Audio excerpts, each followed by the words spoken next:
Assalamualaikum warahmatullahi wabarakatuh. Alhamdulillahirabbil alamin. Wassalatu wassalamu ala asyrafil anbiya'i wal mursalin sayyidina wa maulana Muhammadin wa ala alihi wa sahbihi ajmain. Amma ba'du. Pertama-tama marilah kita panjatkan puji dan syukur kehadirat Allah Subhanahu wa taala yang telah memberikan kita rahmat, hidayah serta nikmat kesehatan sehingga pada hari ini kita dapat melaksanakan perkuliahan yang ketiga kita dalam mata kuliah Fatwa dan Jurisprudensi. Tak lupa pula salawat dan salam marilah kita hadiahkan kehadirat junjungan alam Nabi besar Muhammad sallallahu alaihi wasallam dengan lafaz Allahumma sholli ala sayyidina Muhammad wa ala ali sayyidina Muhammad. Saudara-saudara mahasiswa program studi hukum keluarga Islam yang berbahagia, video ini merupakan video pembelajaran yang ketiga kita terkait mata kuliah Fatwa dan Jurisprudensi. Mudah-mudahan dari video ini saudara dapat mengambil hikmah dan manfaatnya. Amin ya robbal alamin. Adapun pada pertemuan ketiga ini, tema yang akan dibahas adalah posisi fatwa dan jurisprudensi dalam sistem hukum di Indonesia. Baik, yang pertama kita akan membahas posisi fatwa menurut hierarki perundang-undangan. Di sini kita akan melihat fatwa dari MUI. Jika merujuk pada jenis dan hierarki sebagaimana tersebut dalam Undang-Undang Nomor 12 Tahun 2019 atau tahun 2011, maka kedudukan fatwa MUI bukan merupakan suatu jenis peraturan perundang-undangan yang mempunyai kekuatan hukum mengikat. Kedudukan MUI dalam ketatanegaraan Indonesia sebenarnya adalah berada dalam elemen infrastruktur ketatanegaraan, sebab MUI adalah organisasi alim ulama umat Islam yang mempunyai tugas dan fungsi pemberdayaan masyarakat atau umat Islam. Artinya, MUI adalah organisasi yang ada di dalam masyarakat, bukan merupakan institusi milik negara atau merepresentasikan negara. Jika dikaji dari sudut pandang konstitusi dan hukum, fatwa MUI pada dasarnya tidak mengikat dan tidak bisa dipaksakan melalui penegak hukum. Bagaimanapun fatwa itu hanya sekedar pendapat hukum atau legal opinion yang boleh diikuti dan boleh tidak diikuti. Demikian juga jika ditinjau dari sudut peraturan yang bersifat abstrak, fatwa baru bisa mengikat kalau sudah berbentuk hukum tertentu oleh lembaga yang berkompeten sehingga menjadi hukum positif. Melaksanakan fatwa sebagai bentuk kesadaran beragama secara pribadi bukanlah sebagai kewajiban hukum. Artinya, fatwa MUI bukanlah hukum negara yang mempunyai kedaulatan yang bisa dipaksakan bagi seluruh rakyat. Pada dasarnya, legalitas fatwa MUI pun tidak bisa dan mampu memaksa harus ditaati oleh seluruh umat Islam. Yang selanjutnya adalah eksistensi fatwa MUI menurut perspektif ketatanegaraan. Sebagaimana yang telah diuraikan sebelumnya, bahwa di atas kedudukan MUI dalam sistem ketatanegaraan Republik Indonesia hanya berada dalam elemen infrastruktur ketatanegaraan. Maka fatwa MUI bukanlah hukum negara yang mempunyai kedaulatan yang bisa dipaksakan bagi seluruh rakyat. Fatwa MUI juga tidak mempunyai sanksi dan tidak harus ditaati oleh seluruh warga negara. Sebagai sebuah kekuatan sosial politik yang ada dalam infrastruktur ketatanegaraan, fatwa MUI hanya mengikat dan ditaati oleh komunitas umat Islam. Legalitas fatwa MUI pun tidak bisa dan mampu memaksa harus ditaati oleh seluruh umat Islam. Dari sudut konstitusi dan hukum, fatwa MUI tidak mengikat dan tidak bisa dipaksakan melalui penegak hukum. Fatwa MUI tidak lebih dari pendapat hukum atau legal opinion yang boleh diikuti dan boleh tidak diikuti. Fatwa baru bisa mengikat kalau sudah diberi bentuk hukum tertentu oleh lembaga yang berwenang. Jika umat Islam dengan ikhlas melaksanakan fatwa itu bisa saja sebagai kesadaran beragamanya secara pribadi, atau melainkan bukan sebagai kewajiban hukum. Selanjutnya, kedudukan fatwa MUI di pengadilan dan arbiter. Kedudukan fatwa MUI di depan pengadilan bisa dijadikan keterangan dan atau pendapat ahli, bahkan doktrin, dalam rangka pembuktian kasus konkret individual atau in concreto, bukan sebagai peraturan yang abstrak umum atau in abstracto. Hakim pengadilan agama dan arbiter tidak melihat ketertarikan atau keterikatan antara Fatwa Dewan Syariah Nasional Majelis Ulama Indonesia atau DSN MUI dan peraturan perundang-undangan yang ada, tetapi lebih melihat kedudukan fatwa itu sendiri dalam hukum Islam yang dinilai tidak mengikat. Meskipun hakim pengadilan agama dan arbiter Badan Arbitrase Syariah seringkali tidak menjadikan fatwa DSN MUI sebagai dasar pertimbangan, karena fatwa DSN MUI bersifat tidak mengikat seperti halnya Al-Quran, hadis, dan peraturan perundang-undangan. Meskipun begitu, hakim dan arbiter hendaknya menggunakan fatwa DSN MUI sebagai dasar pertimbangan dalam memeriksa dan memutus perkara sengketa ekonomi syariah. Mengingat fatwa DSN MUI bersifat mengikat berdasarkan peraturan perundang-undangan, seperti dalam Undang-Undang Nomor 19 Tahun 2008 tentang Surat Berharga Syariah Negara dan Undang-Undang Nomor 21 Tahun 2008 tentang Perbankan Syariah yang mengakui peran fatwa DSN. Produk fatwa yang dikeluarkan DSN MUI sudah dikategorikan hukum positif yang mengikat, sebab keberadaannya sering dilegitimasi lewat peraturan perundang-undangan oleh lembaga pemerintah, sehingga harus dipatuhi pelaku ekonomi syariah. Belum adanya peraturan ekonomi syariah, keberadaan fatwa DSN MUI hingga kini telah menjadi kebutuhan dan pedoman dalam lintas kegiatan ekonomi syariah, sekaligus juga dalam rangka keseragaman aturan bagi pelaku ekonomi syariah.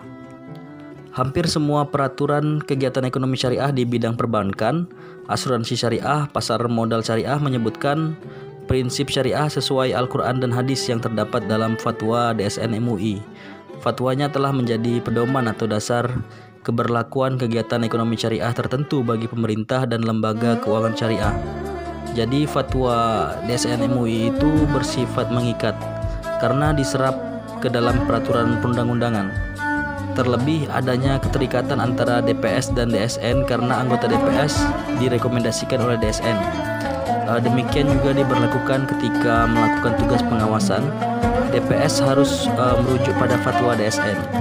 DSN MUI selanjutnya mengeluarkan fatwa di bidang ekonomi syariah yang digunakan perbankan syariah di Indonesia. Selain menjadi dasar pembentukan peraturan perundang-undangan, fatwa MUI juga menjadi suatu landasan dalam penegakan hukum untuk membantu penyidik, jaksa, dan sebagai bukti di pengadilan dalam berbagai kasus. Selanjutnya adalah fatwa MUI dalam pembentukan undang-undang. Fatwa dalam sistem hukum Islam mempunyai peranan yang cukup dominan dalam memberikan pertimbangan hukum dalam kalangan umat, sekalipun dianggap tidak mempunyai kekuatan hukum yang mengikat. Beda halnya dengan putusan pengadilan yang bersifat mengikat. Dalam konteks keindonesiaan, status fatwa MUI mempunyai pengaruh yang signifikan, telah menjadi landasan bagi pembangunan etika politik Islam dan hukum Islam di Indonesia. Kedudukan fatwa dalam konteks relasi syariah dan hukum negara dapat menjadi model desain hukum nasional Indonesia. Dalam konteks ketentuan hukum di Indonesia, fatwa bukanlah aturan yang wajib diikuti dan ditegakkan. Indonesia merupakan negara yang memiliki dual sistem dalam segala bidang, termasuk dalam bidang hukum. Hukum Eropa kontinental, hukum adat, dan hukum Islam merupakan hukum yang masih bertahan di negara ini. Fatwa sendiri termasuk ke dalam hukum Islam dan dapat dijadikan pertimbangan dalam legislasi dan putusan hakim di pengadilan. Melihat dari ketentuan itu, fatwa bukan merupakan aturan yang mengikat. Mungkin akan berbeda dengan negara muslim lainnya. Di Indonesia, selama fatwa tersebut belum diserap dalam perundang-undangan atau setidaknya di-endorse oleh peraturan perundang-undangan, maka fatwa tersebut tidak dapat ditegakkan. Maksudnya adalah undang-undang memberikan kewajiban untuk mematuhi fatwa, sebagaimana halnya fatwa DSN MUI tentang ekonomi syariah.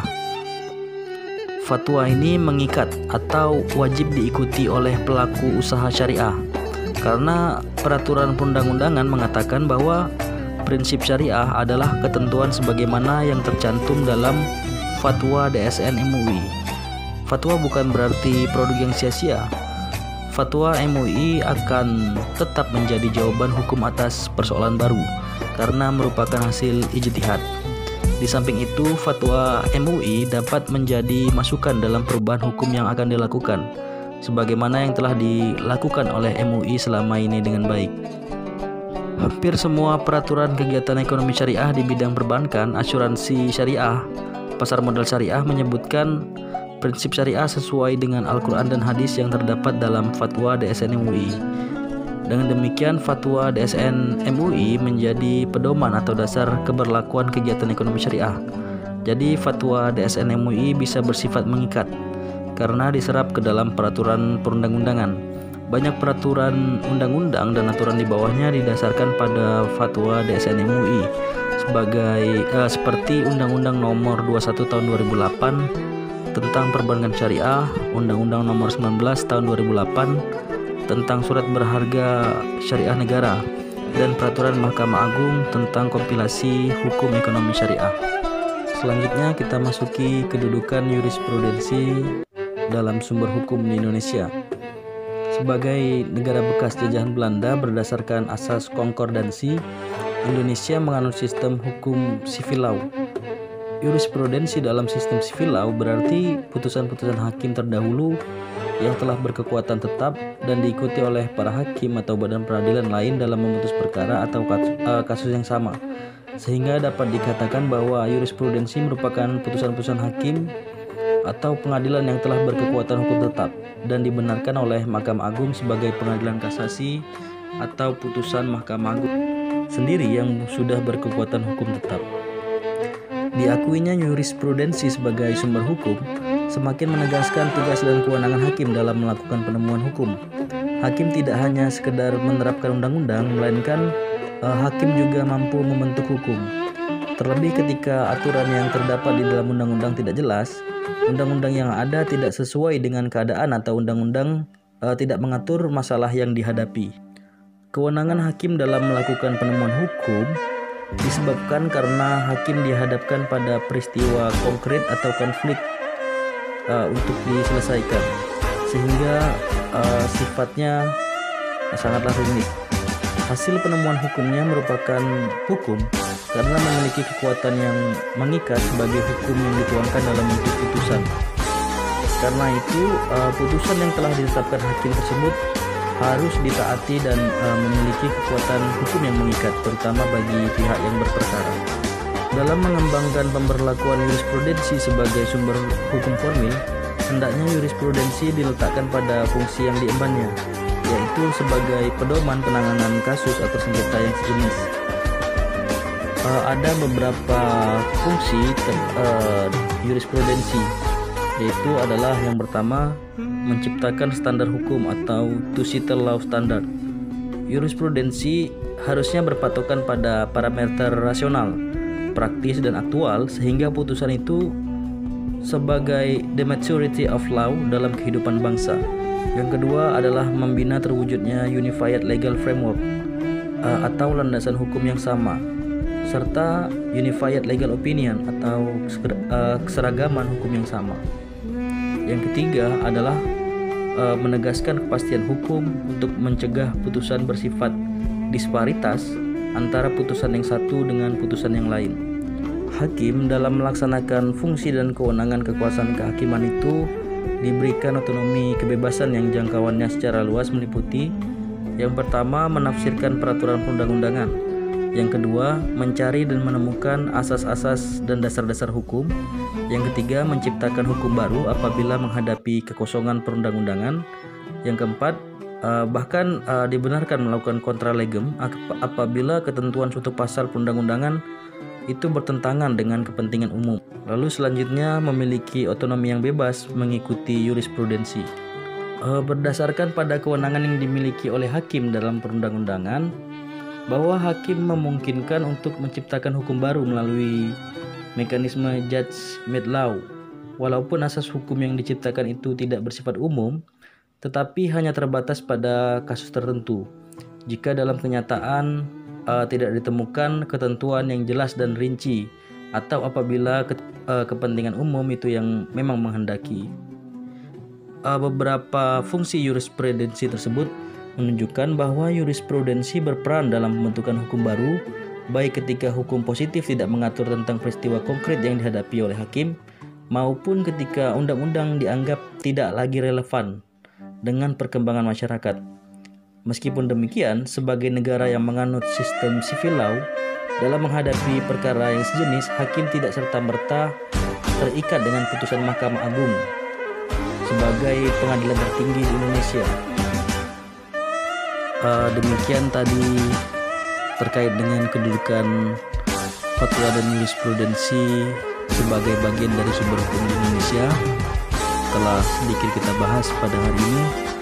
Mudah-mudahan materi pada hari ini dapat bermanfaat bagi kita semua. Amin amin ya rabbal alamin. Demikian apa yang dapat saya sampaikan. Terlebih terkurang saya mohon maaf yang sebesar-besarnya. Saya akhiri dengan billahi taufiq wal hidayah. Wassalamualaikum warahmatullahi wabarakatuh.